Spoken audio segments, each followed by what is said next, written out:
On this episode of DPV, we're going to tear into the borg-warner 1339.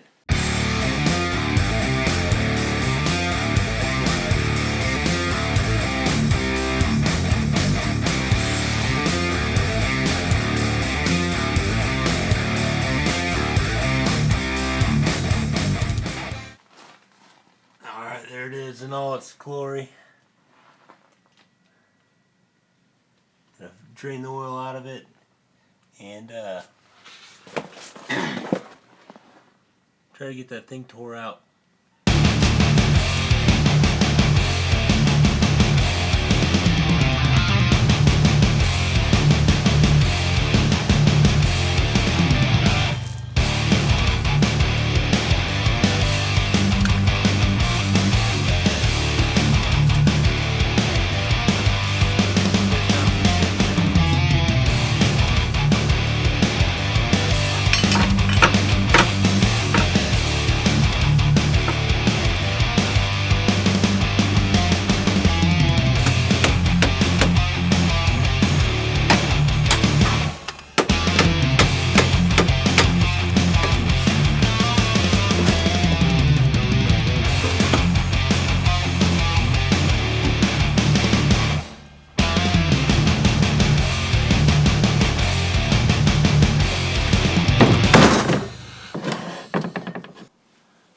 What's up, guys? I got the cases tore apart.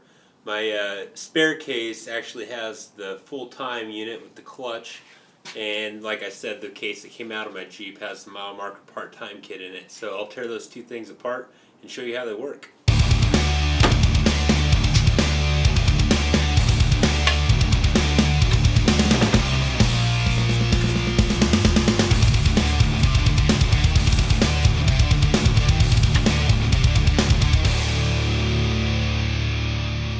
Got it blown apart. Got the case halves cleaned up pretty good. I didn't clean up the low range unit because I couldn't get the gears out, so I'm going to wait until I attach it and then just kind of wipe it down a little bit. It's not too bad. How this thing works. Right there, that is where the transmission input shaft goes.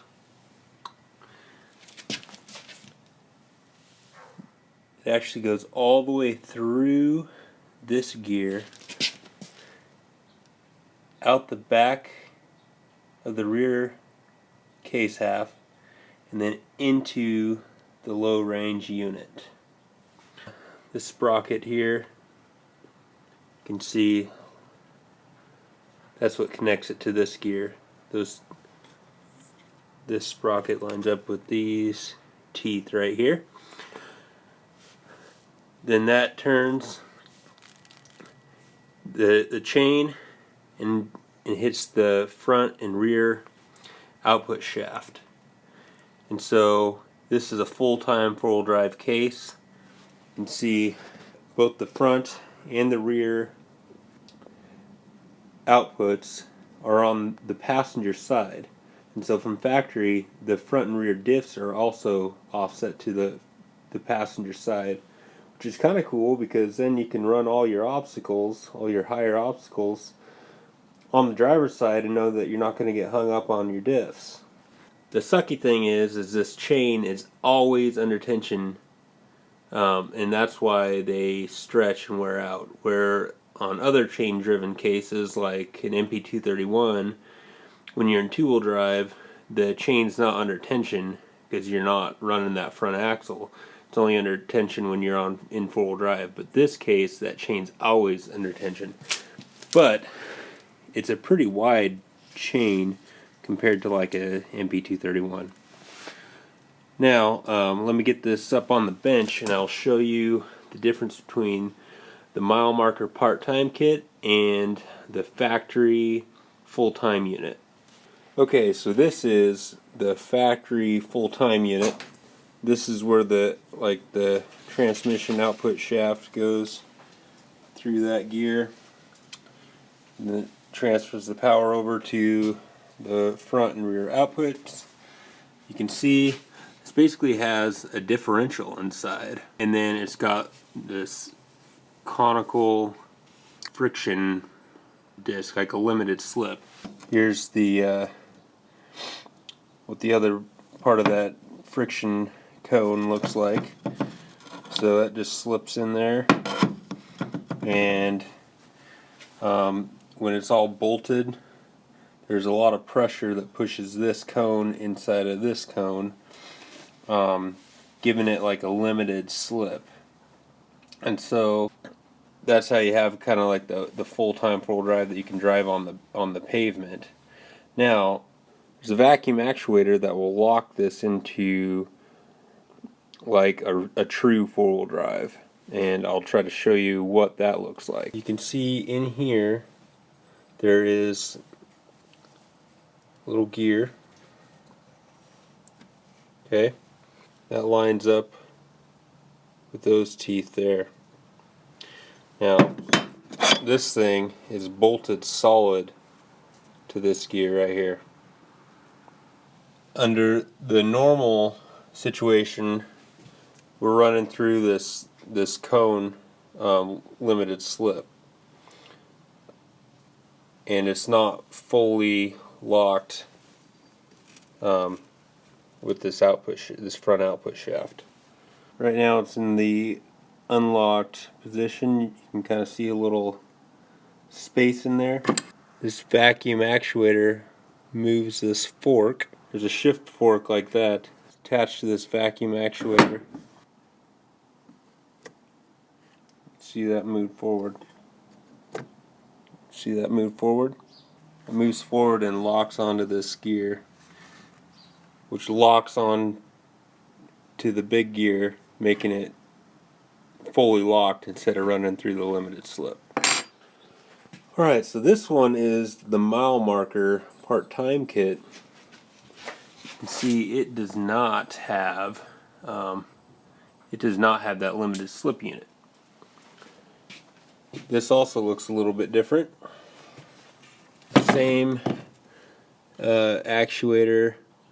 I've got it pulled right now. It's the disengage position. That's the engage position. Disengage, engage. So two-wheel drive, four-wheel drive. Those splines there, they're always riding in this, which is always bringing power to the rear output. You can see those other splines in there. That's the front output shaft. So when this slides forward, it locks those front and rear halves together, giving you four-wheel drive. Now, the cool thing about this setup is I can actually have low range in two-wheel drive, which is kind of cool for the tight, twisty trails where maybe you want gearing, but you don't necessarily need four-wheel drive, and you need that ability to turn tight. You can just put it in too low. As far as the low range goes, so that output shaft of the transmission goes all the way through the transfer case and engages into here. It's a weird like 10 spline output shaft. So that's just normal high range, low range. I don't know if you can see it, how much faster that inside shaft is turning compared to these splines here.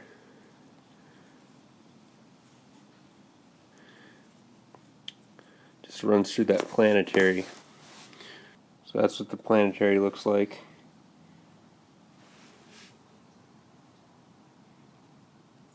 Alright, so I hope that was informational for you. Now I'm going to try to get this thing put back together, all sealed up. Got a seal kit from VJ Off-Road. They specialize in full-size Jeep parts. Let's see what we got in here. Ha! Sticker. Got my seals. Let's get this thing put together. Alright, so I got it all put back together with new seals. I'm going to get the yokes put in now.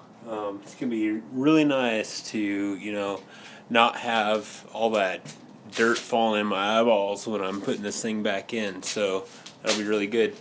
One of the next things I want to do is fix up the actuator. That way I can put it in full drive manually instead of using the vacuum assist. So I'm going to build a little cable linkage to modify the vacuum system. So I'll kind of show you how the little vacuum system works and then show you how I'm going to modify it to use a cable system instead. So I kind of showed you earlier how this shift fork works and engages the four-wheel drive or locks the four-wheel drive. In the factory it had this vacuum canister that when vacuum was applied it would move the piston and slide the shift fork back and forth. But the problem is when you lose vacuum you lose that locked four-wheel drive and then you're running through that limited slip, and sometimes bad things can happen when you think you're in locked four-wheel drive and you're not. So it might look something like this. I think this is what happened to me. Little roots. Hang on, guys.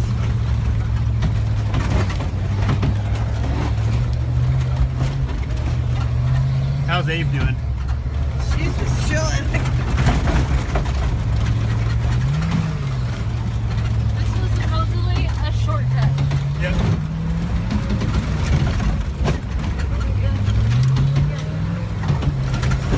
Smiles, Eddie.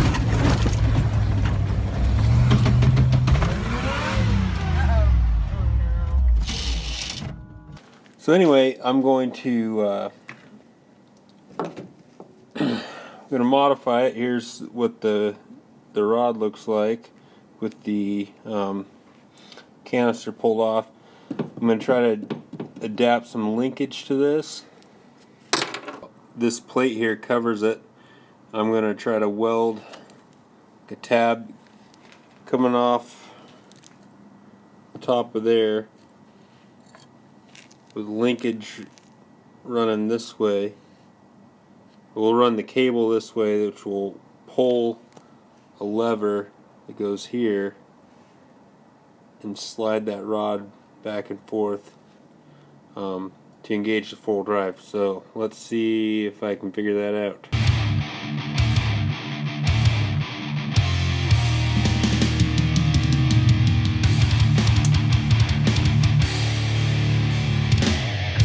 Alright, got the linkage all hooked up. That should be a lot better than the vacuum actuated. I'm going to actually run linkage to the front instead of doing a cable. I think it'll just be more reliable that way and fairly easy to build. I like these rod ends that I found at D&B, just the local farm supply, tractor supply store. What's up next? I'm just going to be cleaning under the Jeep, and I've got a bazillion loose ends to kind of tidy up before I can drive this thing. There's loose bolts everywhere. It needs the shocks. I got to bleed the rear brakes, all this kind of stuff. So I probably won't film most of that because it's really just not that exciting. So anyway, I'll probably see you sometime in January. And hopefully I'll be driving this thing. Even if it's just around the block, that'll be cool. But if I can make it around the block, I'm going to try to go wheeling. So, I'll see you in January. Have a Merry Christmas.